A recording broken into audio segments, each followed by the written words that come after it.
interesting, doesn't it? That we're not physical beings having a spiritual experience. We're spiritual beings having a physical experience.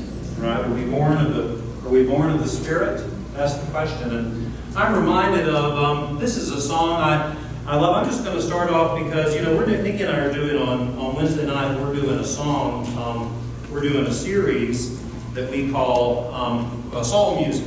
Soul Music. And so we've been all this past few weeks. We've been going through secular songs that mean a lot to us on Wednesday night, talking about these things. And I think that's been a blessing. We're putting it up on online, and we've had a lot of good feedback from it. But so there's certain songs that I think that mean a lot to us, and there's one I thought about. This is one of my favorite songs that I think of any song that I can think about. This is a Van Morrison song.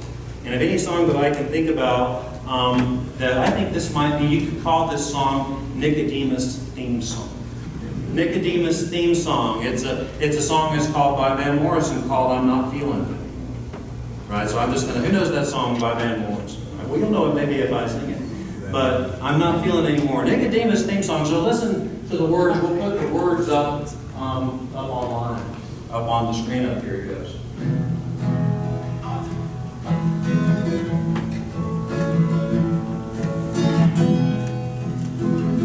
Remember this song?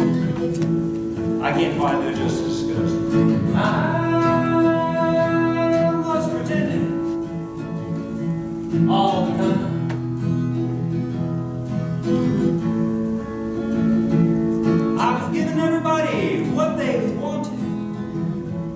And I lost my peace of mind.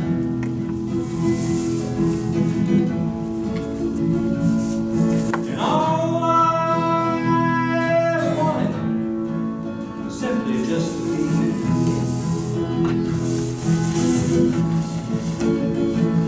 And all you ever need is the truth. And the truth will set you free. You remember the chorus, right? I'm not feeling it.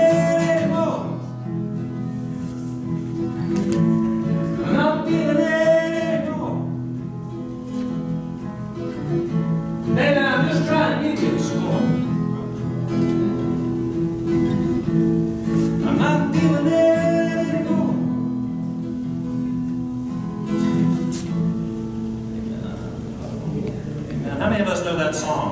How many of us know that song? That's my favorite of Van Morrison's songs. Why? And don't we appreciate Van Morrison for he's an Irish rocker, right? And he's got this honesty. He's got this soul to it, this Irish soul. And he tells it like he is, like it is. And that's what I like about this. I think about it and I call it, this is Nicodemus' theme song. Right? This is Nicodemus' theme song, right? Because he was up there in the world. They say he was a Pharisee, and he was high. He was a mover and shaker, potentate up in there in the high echelons of the Jewish society. He was respected, right? He was one of the big guys. But so why does he come to Jesus? Did you see the scripture says he came to Jesus by night, right? Because he must have heard Jesus teaching. He heard Jesus. Jesus had come and he had taught in the temple, and Nicodemus had heard him and thought, he said, man, that guy's got something that I want. Right? He said maybe Nicodemus had it at one point. Now, he's not feeling it in verse 34. Right? Nicodemus, I'm imagining Nicodemus is going through the motions.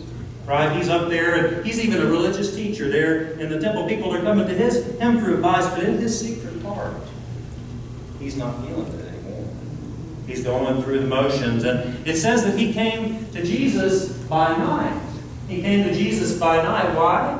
Because maybe he didn't want all these others to see. Right? He was making such a good front. He was making such a good facade. And he didn't want these others to see what was really going on inside. So Bible scholars will call this story, they call this story Nick at Night. Right? Nick at Night, because it suggested that he would have come, probably it would have been around midnight. That he came to see Jesus and asking, saying, he's coming to him and saying, man, something is not working. Right? Jesus knows, he presents himself so well, but Jesus knows our hearts. Jesus knew his heart back then just like Jesus knows our hearts today. It reminds me of a guy who came to me, it wasn't so long ago, and he said, because he's great about coming to church and a big volunteer, but finally I hadn't seen him in a while, and I said, what's going on? And he says, well, you know, Pastor, he says, it's got to the place where I was coming and I just wasn't feeling it. He says, I got to the place, he says, there was a day where I came and I was, so excited about being here. And he says, then, of course, y'all gave me a job to do, and I was glad that y'all gave me a job to do. But what happened? Then y'all loaded me up with another job and another job. And then it got to the point I got here, and only thing people want to talk to me about were all my jobs and how come they weren't being done. And he says he got to the point where he started to feel like coming to church, it felt more like work. Right? And it felt like worshiping God. He says, that's not right, Pastor. He says, I want to come to church and I want to be able to worship God. And so I think about, this is where I think that Jesus is telling us something here. Jesus is saying to Nicodemus, he's saying, man, if you're not feeling it, he's saying that something's wrong. Right? He's saying if you're not feeling it, if you're just going through the motions, then maybe you got to make a change. Right? Again, Jesus could see, he could see beyond what Nicodemus was showing on the surface. He could see down to what was going on in the inside. So he said to Nicodemus, you might think it's just because you're getting old. You might think it's just because you're getting tired. But he says, in fact, what's happening is you've lost that which started you on this road in the first place. You've gotten so busy, you've gotten so distracted that you've lost that connection with God. And so, you know what? You must be, what did Jesus say? He says, you must be born. He says, you've got to make a change. And you know that's the message of not only our faith in the Christian faith, that's the message of all the world religious traditions. It says you've got to make a change. You've got to turn in this life. Right? And they say it in a lot of different ways. I think of Buddhism. Who knows anything about Buddhism? Right? The Buddha was walking through this world, and the Buddha was very obviously somebody who was different than the other people. There were people who met him along this road, and they said, wow, you're a different sort of a person altogether. And there's a story that's said about Buddha, and I think it touches on what Jesus does for us. He says, because he was wandering out there in the wilderness, when he was first enlightened, the stories say, and he ran into a group of guys, and these guys noticed that he was different than other people, and they said, so what's going on? They said, are you a god? He said, no. And they said, well, are you a reincarnation of God? And he said, no. And they said, well, are you a fisherman? And he said, no. And they were frustrated at that point. They said, well, so what are you then? We know you're different. What are you then? And the Buddha said, famously, the Buddha says, I am awake. Awake. Right? And that's what the word Buddha means. It means the awakened one. And that's what all the Buddha's teaching is to go about and to try to get people to wake up. Right? So you see how that is very similar to Jesus' message of you must be born again. In fact, it says in the scripture, it says that the promise of Jesus coming is that the blind eyes would be opened, and the dead would be raised. Right? And the ears would be unstopped. Right? And that's true. That was true back then. We look at Jesus' miracles. Right? And Jesus was waking people up all over the place. Even waking people up from the dead. Amen? Right? Jesus was going about waking people up. And that's true even also in our lives. That didn't stop in Bible times, did it? Right? That's true also in our lives. That Jesus is working miracles in our lives even today. Have our eyes been opened? Have our ears been unstopped? Have we even been raised from the dead? Amen? Can we not all of us sing with Amazing Grace? Do you remember? I once was blind, now I see. Amazing grace. Amazing grace, how sweet the sound. That's true. We wouldn't be here if that wasn't true also for us. So this is the work of Jesus Christ. However you want to cut it, it's about waking people up, right? It's about waking people up. It's about opening our eyes, right? So that we can see. Opening our ears, unstopping our ears. I was reminded of this. In fact, I heard a great story, such an encouraging story. We mentioned this is the season of graduation, right? And Andrew graduating. Well, we had one in our family who graduated high school. My nephew Aiden. This is the first graduation in this generation of my family. My nephew Aiden. Now, you've heard me talk about Aiden. He's deaf. Aiden is congenitally deaf. They moved out here so he could go to the Rocky Mountain School for the Deaf. one of only 2 schools in the country that teaches 100% an American Sign Language. You should see me in one of these trying to fool around with American Sign Language. It is silly. But in any case, we went to his graduation Friday afternoon, and it was extraordinary. It was extraordinary. It was really an honor. Really an honor and a privilege. You wouldn't walk into a room like this, and you walk in and it's totally silent. Right? And so in any case, it's just really an experience, really a blessing. And what was so awesome about it, they had a commencement speaker. And his name was Kenny Walker. And I didn't know about him. I didn't know his story, but he was only the second deaf person to play for the NFL. And so he told the story. He grew up right here in Denver, Colorado. Right? And he told the story about how frustrated he was. He was encouraging these graduates. He told a story about how frustrated he was when he was young. They didn't have any interpretive services. Right? He was in school and he was so angry and he was so frustrated in elementary school he couldn't make any friends. Right? You know, he couldn't learn, he couldn't read. You know, he was just so angry. And he said, but something happened. He says he got to middle school. And for the first time, he said he met a teacher who was deaf. He said he didn't know that a deaf person could be a teacher. But he says it changed his life. He says this teacher said to him, you know, showed him his IEP. He said it showed him where he was struggling and says, you just got to find something that you do well, and you've got to work on that as hard as you possibly can. And he says that, so he figured it, he said it was basketball. And then it was football.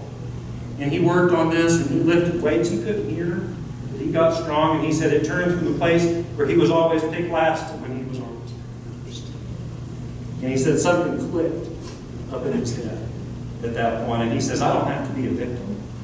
He says, if I work hard, he says, I can follow my dreams, I can do whatever I want to do. And he got All-City, he got All-State, he got All-American.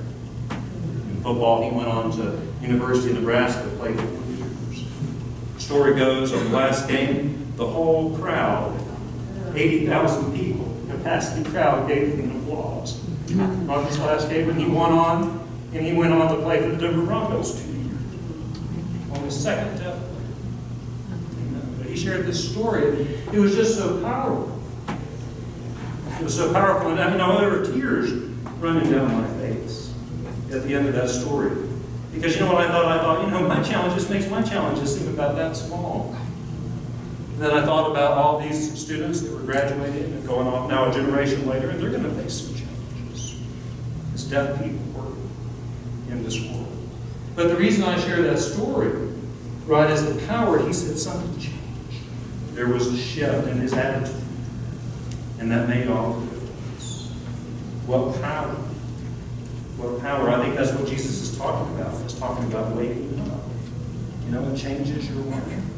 And I'm reminded of this. I heard this the other day for the first time. Somebody said, I've never heard it said quite this way before, but the person said, gratitude is a muscle.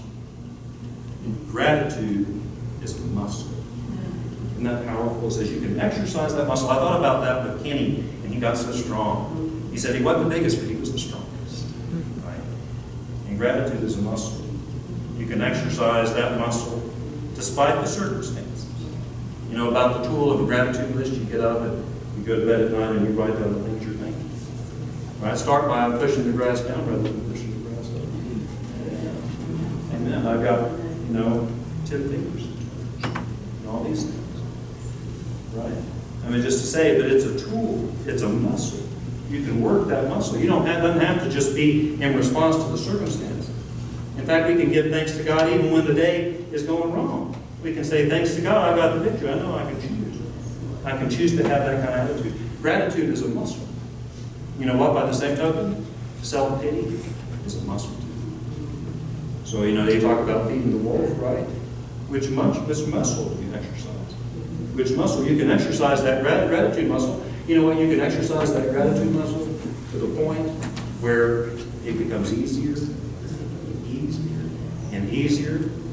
Eventually, that self-pity muscle, it might just waste away. I pray. But that's what this is all about, isn't it? Amen? That we have a choice. That Nicodemus had a choice. If Nicodemus was feeling empty, if he was feeling bankrupt, if he was feeling like he was going through the motions. He had a choice to be honest. He had a choice to be true. He had a choice to come clean. That's what Jesus was saying to him. Jesus was saying, get real, man. Get real, man, he said. And Nicodemus was probably not used to being spoken to that way. Right? Nicodemus was a big wig. That's where I think when he says to Jesus, when he says this, when he says he is born again, he just says, how can anyone be born after going home? Can you enter a second time into the mother's womb? It's kind of snarky, isn't it? Right? Yeah, he's not used to being spoken to this way. Right? But Jesus said, man, it's not too late for you. Wake up. Right? You got to be born again. This is the message. We can have a new heart. Right? That's the message of the prophets. It says, I will take that heart of stone and I will make it into a heart of flesh. Right? That can happen to us too. So however you want to cut it, some people don't like that language, being born again, but I think there's a lot of different ways that we can say it. Right? Nicodemus, Jesus says, be born again. The Buddha says, wake up. Kenny says, change your attitude. Right? Change your attitude. If you're working that self-pity muscle, work that gratitude muscle. You see how it's the same message across the board? Whatever language you want to put to it, that's the promise of our faith, that we can change. That we don't have to be the same person that we've always been. Amen? In fact, you know what my prayer is? That I don't have to be the same person today that I was yesterday. Amen? That this can happen to us day by day, not because of what we've done, but because of what God has done for us. This is the promise. Thanks be to God.